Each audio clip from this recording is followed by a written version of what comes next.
buenos días.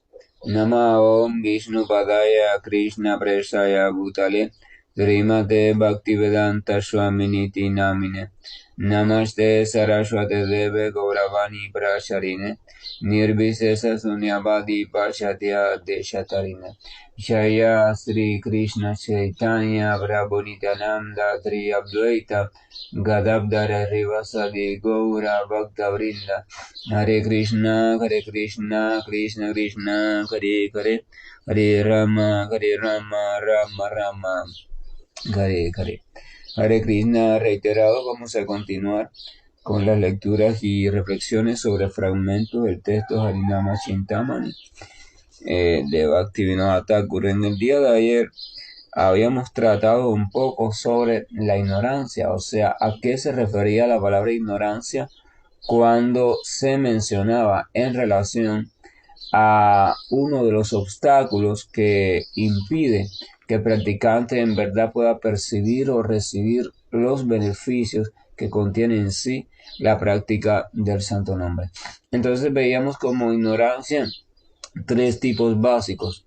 Primero, ignorar la potencia espiritual del nombre, o sea, no aceptar, no comprender o no conocer que el nombre del Señor Supremo tiene la potencia espiritual interna, o sea, tiene toda la potencia del Señor contenida dentro. Eso era la primera ignorancia o el primer estado de ignorancia. Había otro tipo de ignorancia que era ignorar que Krishna era la suprema personalidad de Dios, en sí mismo es la suprema personalidad de Dios. Por tanto, el no aceptar eso y el ignorar eso está relacionada con la otra ignorancia, porque si uno no comprende, si uno no acepta, si uno no conoce que Krishna es más que un simple personaje, sino que es la corporificación primaria de la suprema personalidad de Dios, o sea, del propio Señor. Si uno no conoce eso, entonces tampoco puede conocer que su nombre es también un nombre que está lleno del propio Señor. O sea, una cosa y la otra está relacionada. Si uno no acepta lo primero, entonces no puede comprender ni aceptar lo segundo. Y el tercer tipo de ignorancia está relacionado con ignorar que somos de naturaleza espiritual, o sea, que este ser humano, esto que llamamos ser humano, es la manifestación en un plano de conciencia material de un alma completamente espiritual. O sea, eso también es ignorancia. Entonces, esas eran las tres tipos de ignorancia y que iban a estar impidiendo que la práctica del santo nombre pudiera dar todo el potencial que tiene en sí mismo en nuestras vidas. Entonces, continúa diciendo acá, eh, la ignorancia puede limitar los efectos del santo nombre, pero en verdad no limita al santo nombre, sino que lo que limita es la capacidad de la entidad viviente para percibir esos efectos, así como una nube limita el ojo para que no pueda recibir toda la luz del sol. También de eso habíamos hablado. Entonces, cuando comentábamos sobre la ignorancia, junto a la ignorancia, entonces hablábamos de los anartas o las impurezas del corazón, que también son una limitante no solo en la práctica del santo nombre, sino también en mi vida como ser humano. O sea, no se puede crecer, no se puede llegar a la plenitud como ser humano, a la cual está destinada realmente, originalmente el ser humano, si se permanecen los anartas o las impurezas en el corazón. Porque lo que se espera del ser humano en su estado en perfecto, en su estado pleno, es que el ser humano esté situado completamente en la modalidad de la bondad, donde el conocimiento sea un conocimiento dichoso y sea utilizado y empleado en la dirección de una armonía total, o sea, tome conciencia de él como una parte, como una pieza de la gran maquinaria, y no solo una pieza, sino que tome conciencia de su responsabilidad en esa gran maquinaria. El ser humano tiene una gran responsabilidad, porque tiene la conciencia de sus capacidades. O sea, la forma del ser humano es aquella forma material más completa que hay. Eso significa que es la forma mediante la cual se puede manifestar en mayor grado de conciencia todo. O sea, todas nuestras potencialidades se pueden tomar conciencia de ellas. Entonces tenemos la responsabilidad de cuidar, de reorganizar, de un poco a veces corregir, de bien encaminar a todas las demás criaturas también que están en un grado de conciencia inferior. En vez de maltratarlas, abusar de ellas, explotarlas, tomarlas para nuestros caprichosos antojos, deberíamos hacer lo contrario, ¿verdad? Deberíamos ser guardianes, por decirlo así, administradores conscientes de esto que llamamos naturaleza material o manifestación de la naturaleza material o de la vida. Entonces, ya más allá de un fin espiritual, vaya, sin contar incluso el fin espiritual, el ser humano está llamado a purificar su corazón. José Martí, José Martí, el héroe nacional de Cuba, tiene una frase donde dice que ser bueno es la única forma de ser dichoso. Evidentemente este bueno cada cual lo puede entender como quiera, y hay conceptos de bueno que lo que traen sufrimiento. Pero Martí habla de un ser bueno entendido perfectamente. O sea, un ser bueno desde la naturaleza bondadosa, desde un corazón limpio y armado también de buen conocimiento. Entonces, las impurezas. Haridas Thakur va a comenzar un poco a hablar, a hacer referencia sobre las famosas impurezas. Y ya, por supuesto, las impurezas que afectan u obstaculizan el resultado del canto de los santos nombres. Dice, se clasifica por impureza a la sed por los objetos materiales, o sea, por las cuestiones materiales, las miserias del corazón y las ofensas. Así como se dividieron, la ignorancia se dividió en tres, aquí también divide las ofensas en tres clasificaciones o tres tipos. La sed por los objetos o los elementos materiales, las miserias del corazón y las ofensas. Continuamos. Cuando se habla de sed por los objetos materiales, nos encontramos entonces también varios elementos. Se refiere a la codicia por los objetos o las posiciones materiales en este mundo. La codicia por los placeres en el mundo superior o placeres celestiales en una próxima vida. Y la codicia por los poderes místicos del yoga. Y además de eso, el deseo de liberación en el Brahma, o sea, el fundirse en el Brahma. Aquí hay cuatro aspectos. Vamos entonces a ir uno por uno con mucho cuidado y con tiempo.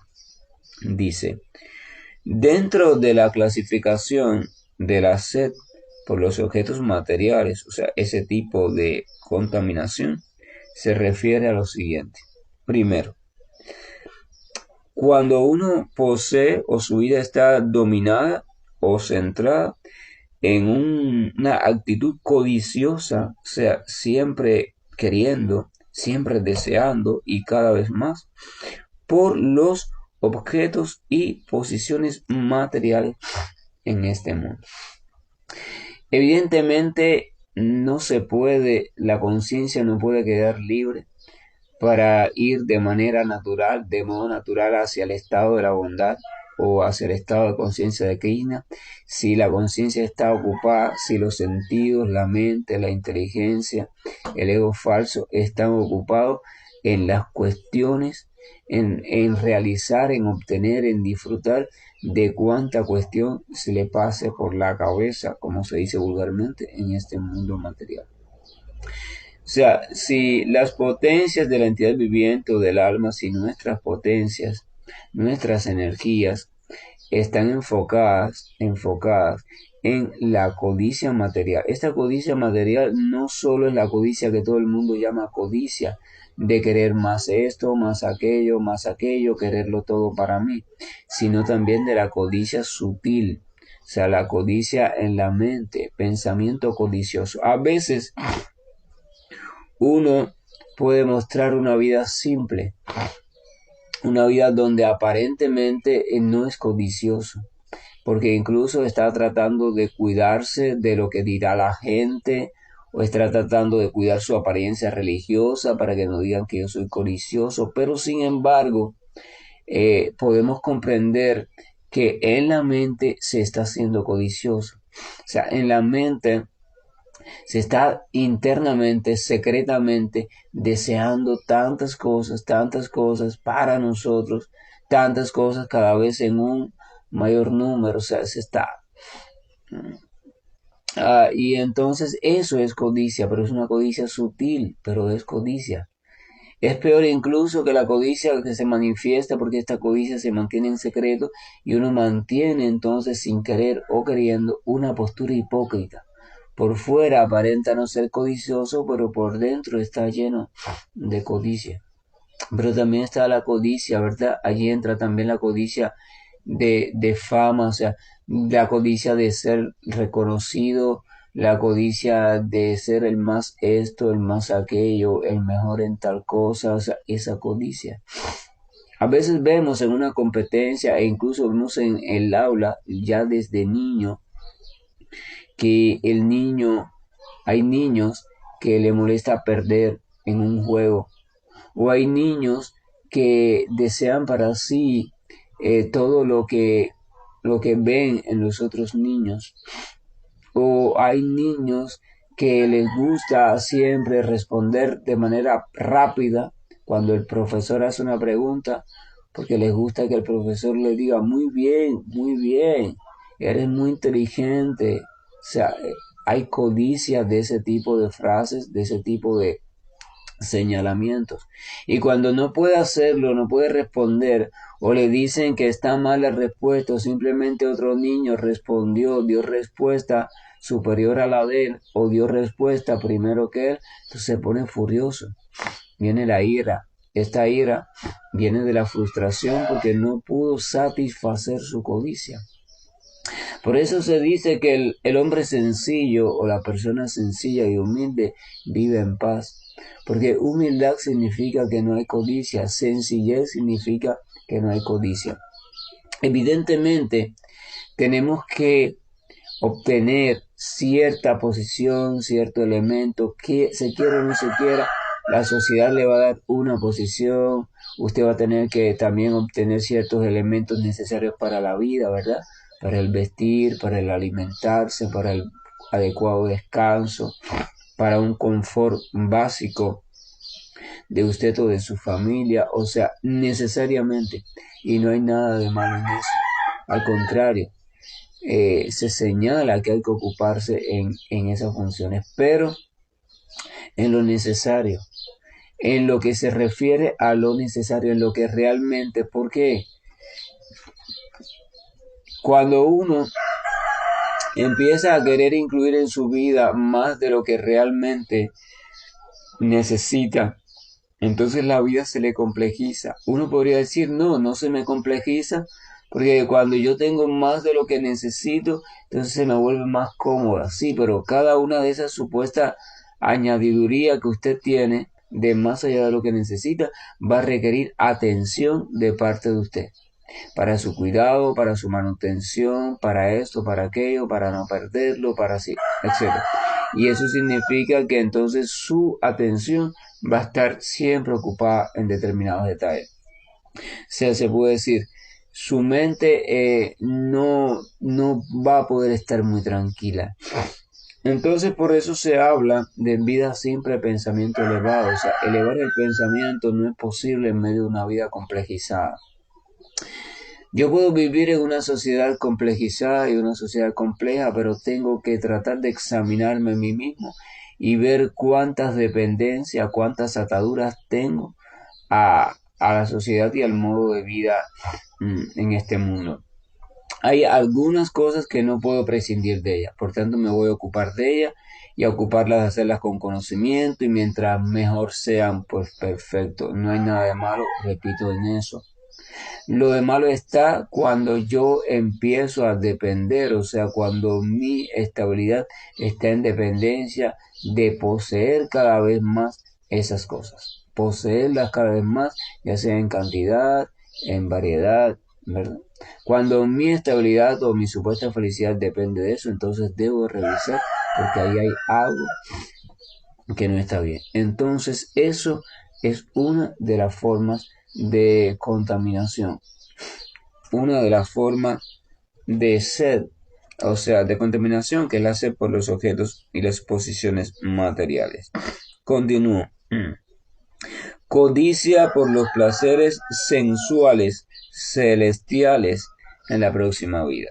Vamos a suponer que yo tengo una total sencillez, un total incluso desapego por las cosas a tal punto que vivo del modo más austero posible. Incluso vamos a suponer que yo vivo en ningún sitio, vivo en un bosque, vivo en una cueva, vivo debajo de un puente como un acto externo de aparente avance espiritual, ¿verdad? Entonces mucha gente me ve allí y dice, oh, mira, qué renunciado, qué austero, es un gran santo, mira cómo vive, qué austeridad, inmerso siempre en su práctica, porque externamente me ven practicando, ¿no? Inmerso allí en su práctica.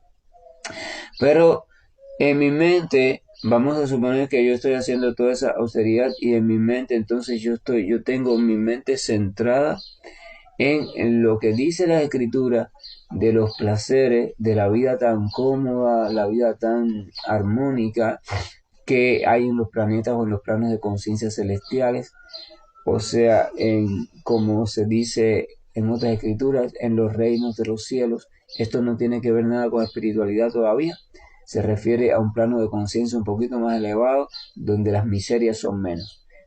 Se preserva el nacimiento y la muerte, pero las otras miserias no. Entonces yo anhelo en eso, ¿verdad? Yo estoy disfrutando, yo quiero eso, yo deseo eso. Entonces estoy haciendo mi vida de esa manera austera, con mi esperanza centrada en eso. Entonces debe saberse que según Harías Tagore, eso incluso es un obstáculo para el canto del santo nombre, porque estoy deseando algo específico también. Mi deseo no está realmente centrado en el Señor, ni centrado en sus pasatiempos, ni en su nombre, ni en nada de eso. Mi deseo todavía está en una forma de disfrute material superior, pero sigue siendo una forma de disfrute que depende de las condiciones del mundo material, o sea, que ocurre dentro de este plano de conciencia, en el cual todavía la entidad viviente o el alma no puede ser plena. Evidentemente también desear, tener un incentivo de deseo de acceder a un nivel de conciencia superior para poder disfrutar más y tener menos sufrimiento tampoco es malo. De hecho, muchas escrituras exhortan al practicante. ¿Pero por qué lo exhortan? Porque siempre es mejor dar un paso que no dar ninguno. O sea, si es mejor si usted está en el suelo y hay un árbol y hay un fruto muy valioso, muy rico, muy saludable encima del árbol, y usted no puede llegar al fruto, pero es mejor aunque sea llegar a la primera rama y quedarse allí que no permanecer en el suelo. Después en algún momento quizás suba a la segunda rama y así, pero es mejor, o sea, es mejor dar un paso que no dar ninguno. Entonces es mejor que el ser humano despierte el anhelo por los planos de conciencia celestiales y esas cosas, que quedarse enredado en el plano de conciencia medio, o sea, en ese tipo de plano de conciencia donde estamos, como en este momento el planeta este, que está bastante enredado. Porque al menos eso significa que el ser humano está adelantando un poquito en su modo de conciencia. Pero aún así, el devoto puro o el devoto sabe que ese es mejor, es un adelanto, pero debe de continuar, no se debe quedar allí entretenido. Entonces continúa diciendo, Otro, otro tipo de sed por los objetos, eh, disculpen, otro tipo de anarta es la codicia por los poderes místicos del Shoah. O sea, yo estoy practicando lo que estoy practicando para adquirir cierto poder, cierta capacidad. Yo quiero, yo quiero poder vivir siempre con un cuerpo joven. Yo quiero poder caminar sobre las aguas, yo quiero poder estar en varios lugares al mismo tiempo, yo quiero poder conocer el pensamiento y el sentimiento de cada persona, yo quiero poder conocer el futuro o el pasado, yo quiero cualquier poder místico de los cuales habla la escritura. Yo quiero eso, entonces mi práctica está encaminada en eso. Entonces eso es otro elemento que va a impedir que yo realmente pueda sentir de verdad toda la fuerza o el verdadero resultado de el canto de los santos nombres. Y el último que señala es el deseo de liberación en el Brahman, o sea, de fundirme o hacerme uno con el Brahman, porque entonces eso también me va a imposibilitar de desarrollar amor puro por Dios, porque si me hago uno con el resplandor del Brahman o resplandor espiritual, entonces ya no puedo amar, o sea, no hay posibilidad de amar, porque ya yo no existo, ya me he fundido con con el resplandor espiritual. No es necesario y yo no anhelo ni aspiro a que nadie se aprenda estas clasificaciones. Esto se queda simplemente para yo tener una idea, para uno tener una idea de cómo hay muchas cosas que a veces pasan de modo inadvertido por nuestra vida.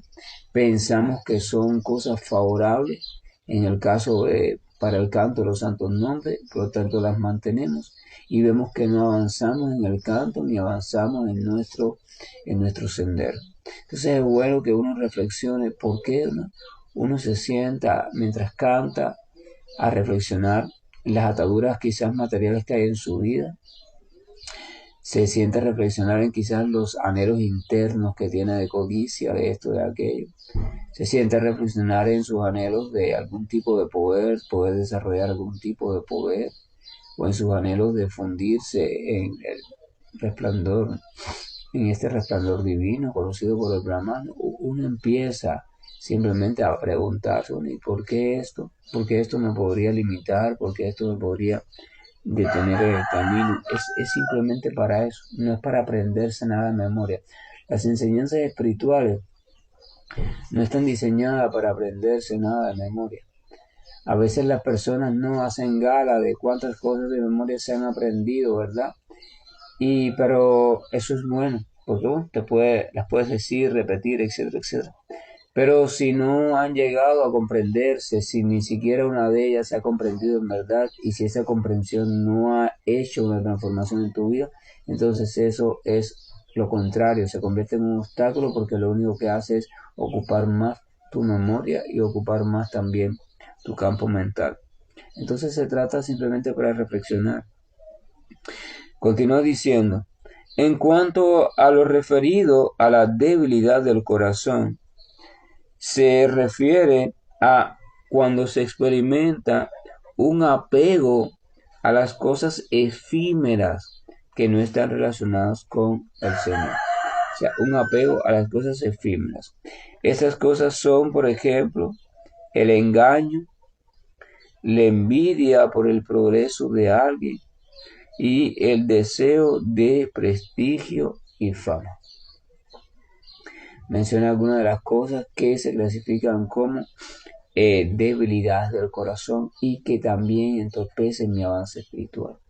Cuando yo tengo envidia por la posición de otro, cuando yo tengo la tendencia a engañar de manera consciente para obtener mis propios propósitos, cuando yo tengo el deseo siempre presente en mí de obtener fama, ¿verdad? Prestigio, entonces ahí está. A eso se le llama debilidad del corazón y tampoco me es favorable para avanzar espiritualmente.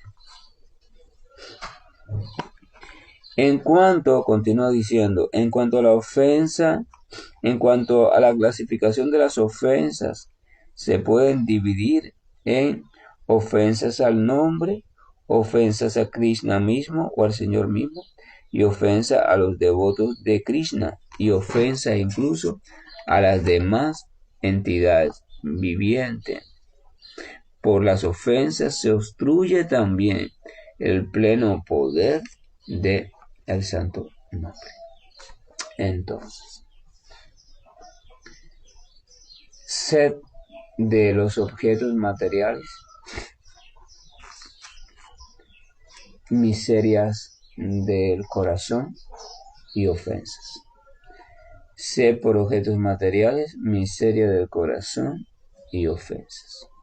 Sed por objetos materiales se refiere a cualquier anhelo, para ser más concreto, cualquier anhelo que sea diferente del anhelo del Señor o que sea independiente. Esto también es importante. ¿Por qué independiente? Usted puede anhelar al Señor y eso es perfecto. Y entonces, en virtud de ese anhelo del Señor, preservando ese anhelo, usted va anhelando diferentes cosas en la vida que le son necesarias para mantener el cuerpo y el espíritu juntos en este mundo material durante esta vida. Perfecto. Pero usted tiene como centro su anhelo al Señor. El problema empieza, o la sed por los objetos materiales se clasifica cuando usted invierte las cosas o excluye el anhelo por el Señor. O sea, cuando usted convierte en el centro de su vida el anhelo por todas las cosas que conforman en lo que llamamos esta vida material, y entonces deja al Señor para último o simplemente lo elimina, o sea, no hay tiempo para el Señor. Por ejemplo, vemos la historia de los Pándavas. Los Pándavas, o la familia, los hijos del rey Pandu, eran muy queridos por el Señor Krishna cuando estuvo manifestado en esta tierra. Y vemos que los Pándavas, después que pasaron su periodo de exilio, terminó la batalla de Kurukshetra, etcétera, etcétera, fueron muy prósperos materialmente.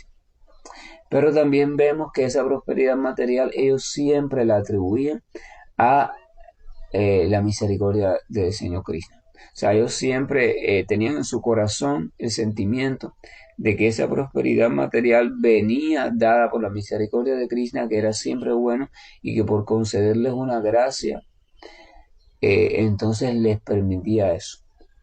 Pero cuando el Señor Krishna parte de este mundo, entonces vemos que los Pándavas van detrás de él.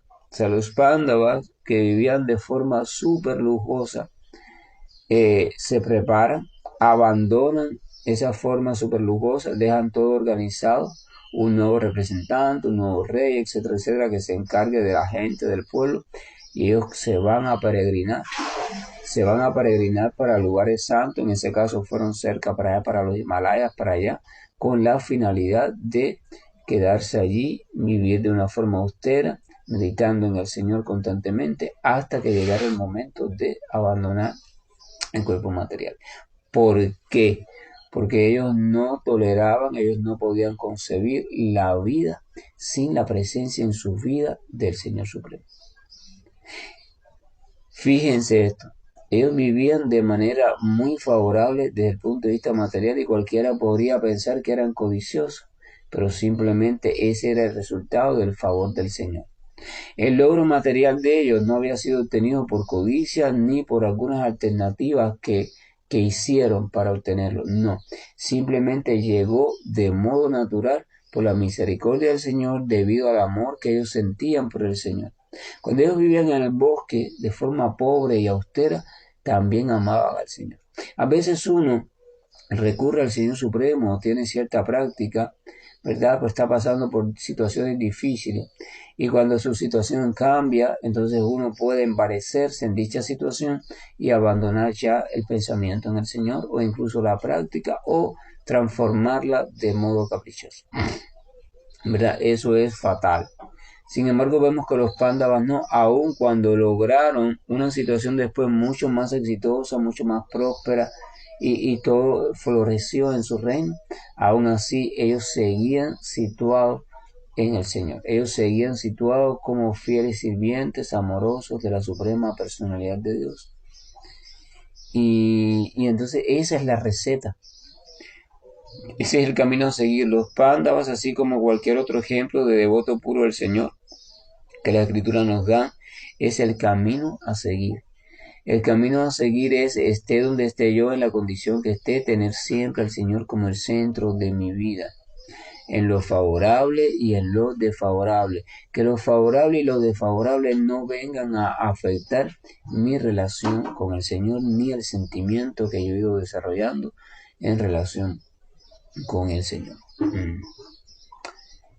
Esto parece fácil, pero realmente no es simple, porque nuestras diferentes actitudes desarrolladas en relación con el mundo material, nuestros diferentes anhelos, deseos, etcétera, etcétera, etcétera, conceptos, a menudo nos tienden trampas y nos hacen que queriendo o sin querer, consciente o no consciente, nos alejemos de la conciencia del Señor. O sea, nos alejemos del pensamiento en el Señor. Y comencemos a tratar por nosotros mismos, porque tengo que eso, que aquello, que luchar, que conseguir, que resolver, o comencemos a gozar por nosotros mismos. Entonces, tanto el intentar, de resolver, que el gozar, que el sufrir, todo eso separado del Señor, no es más que sinónimo de creciente perdición. Es la trampa que no tiene salida, la maquinaria que te va moliendo, como una maquinaria que muele cualquier cosa, la carne que muele la caña, te va moliendo, te va extrayendo toda tu energía, extrayendo, hasta que quedas como un puro bagazo. Entonces, el Señor. Entonces, anhelo, disculpen, ser de objetos materiales significa cuando usted anhela como prioridad algo diferente al Señor. Usted lo puede anhelar todo, pero siempre en relación al Señor. O sea, ese anhelo deja de tener sentido si el Señor no está. A veces, una persona se va, emigra y está sola en un lugar determinado. Y esa persona, después de pasar mucho trabajo, prospera de modo material. Pero a veces esa persona mira toda su prosperidad y piensa y dice, bueno, ¿y qué gozo me pueden dar esta prosperidad si siento el vacío de que mis seres queridos se quedaron detrás, de que están lejos? Mis hijos están lejos, o no sé quién está lejos, todo el mundo está lejos, estoy aquí yo solo, sí, rodeado de una gran prosperidad material, pero dentro estoy insatisfecho, no hay la más mínima gota de felicidad en mí, ¿verdad? Entonces esa es la posición, pero con respecto al Señor. Porque en el caso del devoto, el objeto de amor, sí, su familia, todo eso, pero es el Señor, central es el Señor. Lo mismo le pasa. Él no siente la más mínima satisfacción bajo ninguna condición material favorable, por muy gozosa que sea, si no encuentra en ella al Señor. Si no siente la presencia del Señor, o si siente que el Señor no está allí. Si él siente que ha perdido su conciencia de Dios o su capacidad de tener conciencia de la presencia de Dios. Entonces eso, la sed por los objetos materiales, las debilidades del corazón, es lo mismo. Cuando yo tengo un deseo diferente de Dios, pero ese anhelo o deseo es efímero, o sea, no se ve. Está sucediendo en el corazón. En el corazón yo tengo envidia, en el corazón yo quiero fama, en el corazón yo quiero prestigio, en el corazón yo quiero un nombre que me recuerde, en el corazón. O sea, son cosas que como no se ven, nadie las descubre porque yo las tengo guardadas en el corazón. Pero yo soy lleno de anhelos relacionados a cosas efímeras de este mundo material. Entonces a eso se refiere en síntesis cuando se habla de las, las contaminaciones del corazón, las debilidades del corazón. Y las ofensas, que vamos a entrar en detalles después en relación a ellas, se refiere a cualquier cosa que sea una ofensa para el propio Señor Supremo, cualquier cosa que sea una ofensa para incluso, por supuesto, para el nombre del Señor, cualquier cosa que sea ofensa para los devotos del Señor y cualquier cosa que sea ofensa incluso para las demás entidades vivientes. Por eso se dice que el devoto eh, respeta a todos. El devoto trata de ser respetuoso con todo. El devoto, por supuesto, es respetuoso con el Señor porque es su objeto sublime de amor. Si el Señor es su objeto de amor, entonces todo lo relacionado al Señor es su objeto de amor, o sea, incluyendo al nombre, así que es respetuoso con el nombre, siente gran respeto y trata de no cometer ofensas contra el nombre ni contra el Señor. En las escrituras bíblicas se dice que el Señor, en ese caso, ¿no? Jehová perdona todo menos la blasfemia contra él, o sea, la ofensa contra él. Entonces el cristiano se debe cuidar, el judío, el pueblo judío, de no cometer ofensas. Siempre está cuidando su vocabulario, su forma de vida, su forma de vestir, su forma de alimentarse, su forma de intercambiar, de relacionarse, de comportarse. Siempre está para no cometer una ofensa contra el Señor. Entonces, ofensa contra el Señor, ofensa contra sus santos nombres, que son 10, que los vamos a ver ya dentro de poco, ofensa contra los devotos del Señor. Eso entra dentro de la ofensa a los santos nombres. O sea, hay una de las ofensas a los santos nombres que es hacer una ofensa para con los devotos del Señor. Los devotos del Señor, los devotos puros del Señor, se debe entender que son entidades vivientes, almas que están completamente entregadas al Señor.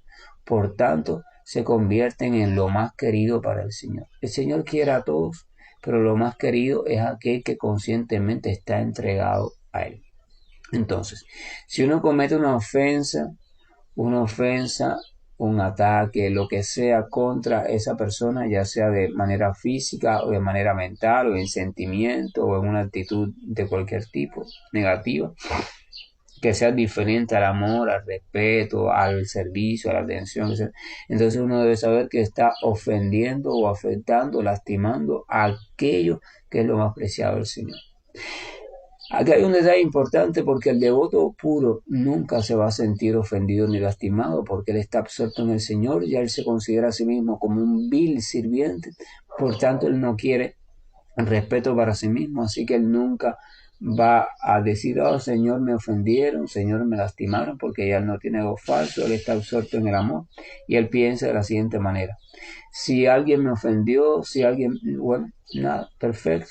Nadie tiene por qué respetarme, nadie tiene, porque yo no soy más que un sirviente. Fíjense, ese es el devoto puro. No intente usted hacer eso. Yo soy más que un sirviente. Y entonces muchas veces el Señor dice, yo voy a corregir a ese que te ha ofendido. Y el devoto puro, o sea, la supuesta víctima interviene, no Señor, por favor, no tenga en cuenta eso, mire. Recuerde que esa persona está simplemente embotada, está atrapada en su falso, en las miserias de este mundo, y su mente está muy sumergida en el sufrimiento. Entonces ella hace eso, pero ella no sabe lo que hace. Por eso el Señor Jesús, cuando estaba crucificado, ¿verdad?, decía: Padre, perdónalos, ellos no saben lo que hacen. Vamos a recordar Bhagavad Gita, que el Señor Krishna explica que todo lo que ves que está sucediendo en este mundo material, incluyendo el comportamiento de las entidades vivientes, se debe a las modalidades de la naturaleza material. Son las diferentes programaciones que hemos arrastrado con nosotros mismos las que actúan, no es el alma.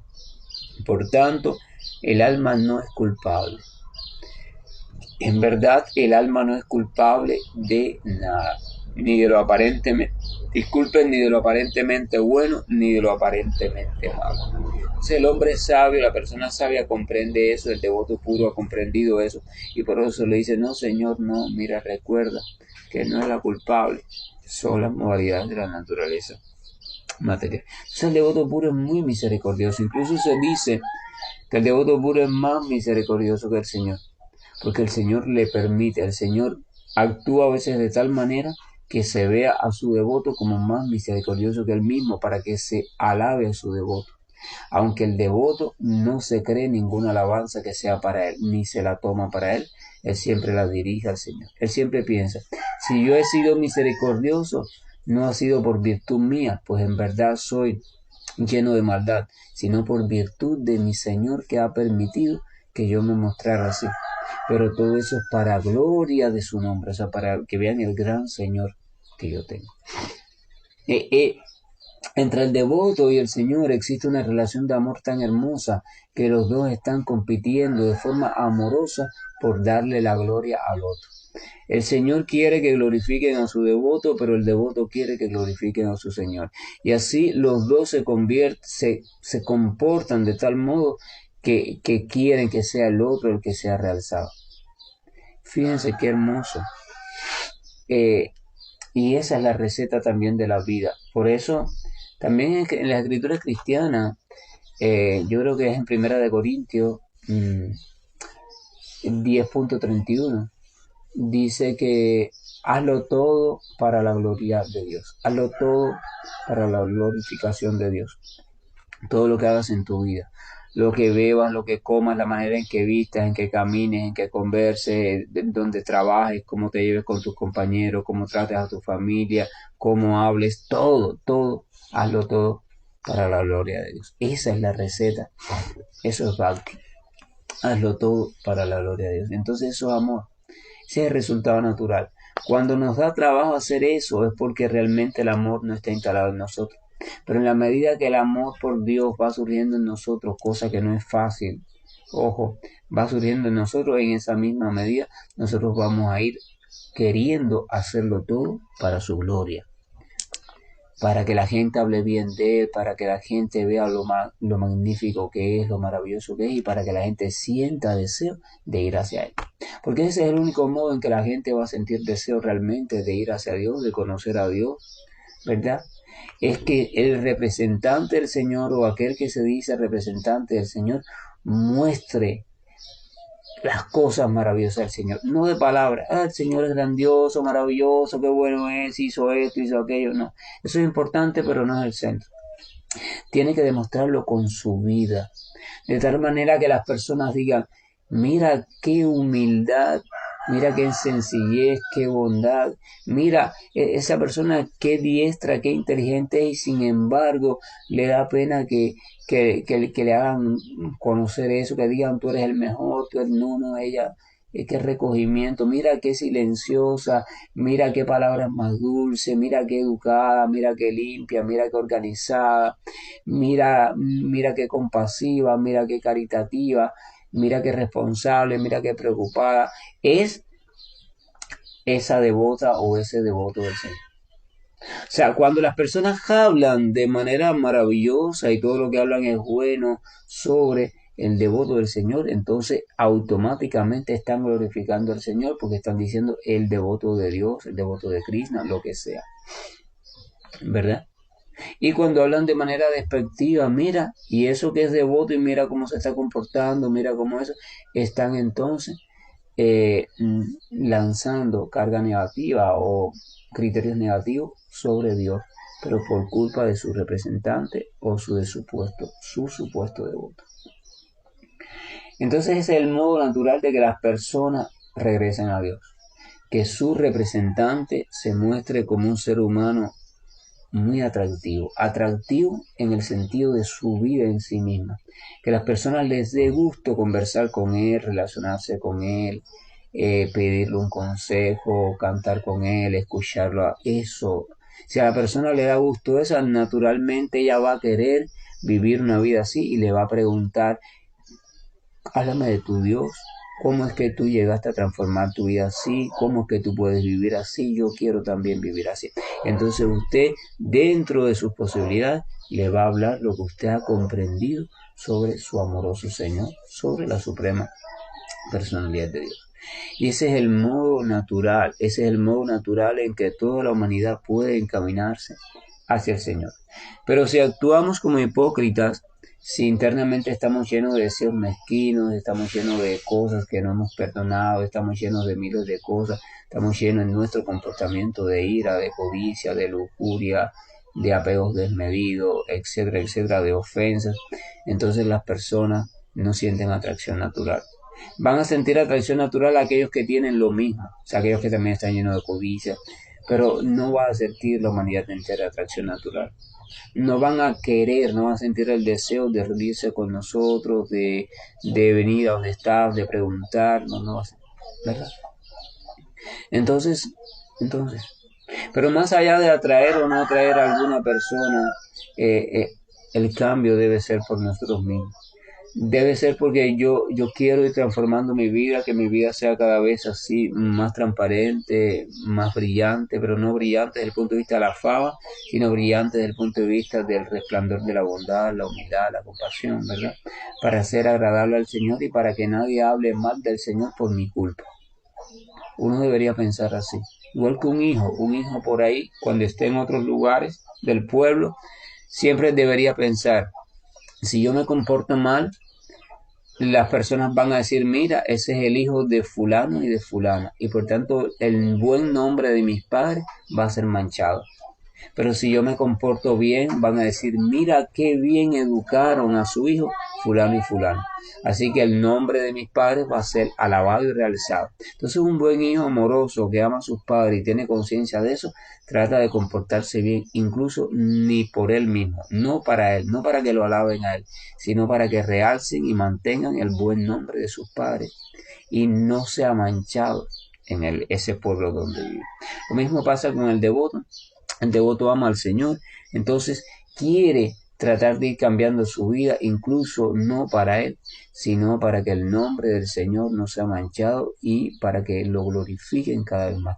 Mira qué magníficas son esas personas. El devoto entonces dice, no, por dentro, dice, yo no soy magnífico, Señor, el único magnífico eres tú. Lo que pasa es que tú estás teniendo la misericordia de que ellos me vean como magnífico, pero tú eres el magnífico, mi Dios.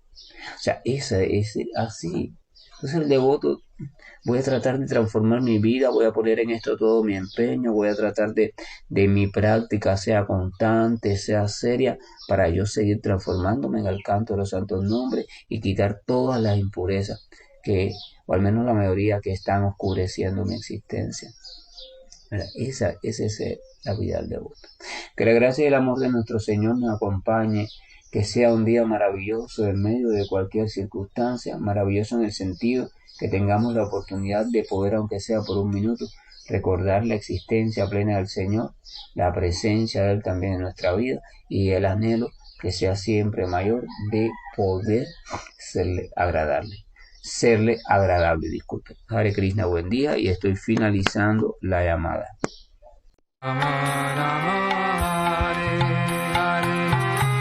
Hare Krishna, Krishna Krishna, Hare Hare, Hare Rama, Rama Rama, Hare Hare. Hare Krishna, Krishna Krishna, Hare Hare, Hare Rama, Hare Rama, Rama Rama, Hare Hare. Hare Krishna, Krishna Krishna, Hare Hare, Hare Rama, Hare Rama, Rama Rama, Hare Hare. Hare Krishna, Krishna Krishna, Hare Hare, Hare Rama, Hare Rama, Rama Rama, Hare Hare. Hare Krishna, Krishna Krishna, Hare Hare, Hare Rama, Hare Rama, Rama Rama, Hare Hare. Hare Krishna, Krishna Krishna, Hare